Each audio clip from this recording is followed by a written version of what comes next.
একজন ভদ্রলোক কমেন্ট করেছে যে বউকে দিয়ে ইনকাম করার লজ্জা লাগে না আপনার? মানে বউকে দিয়ে ইনকাম করাই, তাই জন্য সেটা হচ্ছে মহাপাপ।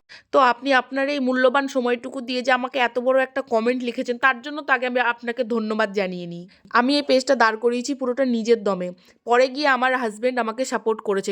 আর সাপোর্ট করবে নাই বা কেন বলুন তো? প্রত্যেকটা হাজবেন্ডেরই উচিত তার বউকে এরকমভাবে সাপোর্ট করা। আর কোনো কাজই তো ছোট নয়, তাই না? নিজের সম্মানটা বাঁচিয়ে যদি আমি কোনো কাজ করতে পারি, সেখানে তো কোনো পুরুষেরই এখানে আপত্তি থাকার কথা হতে পারে না।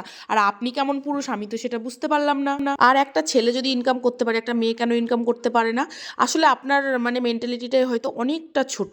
আপনার নামটা আমি এখানে নেব না, কারণ আপনার নামটা যদি আমি একবার নিয়ে নিই, তাহলে অনেক মেয়েরাই এরকম গিয়ে আপনার উপর হামলা করবে। সেটা আমি চাই না যে কারোর আমার জন্য কারোর ক্ষতি হোক বা কোনো কিছু। আর আপনারা কি ভাবেন, আপনাদের মতো কিছু নিচু মানসিকতার মানুষদের এই কমেন্টের জন্য আমি আমার ভিডিও করা ছেড়ে দেবো? ও সেগুড়ে বালি, আমি তো সেটা করব না কখনোই, কারণ আমার হাজবেন্ড আমার সাপোর্টে আছে। আর আমি নিজের শালীনতা সভ্যতা বজায় রেখে আমি ভিডিও বানাই সম্মানের সাথে, ঠিক আছে?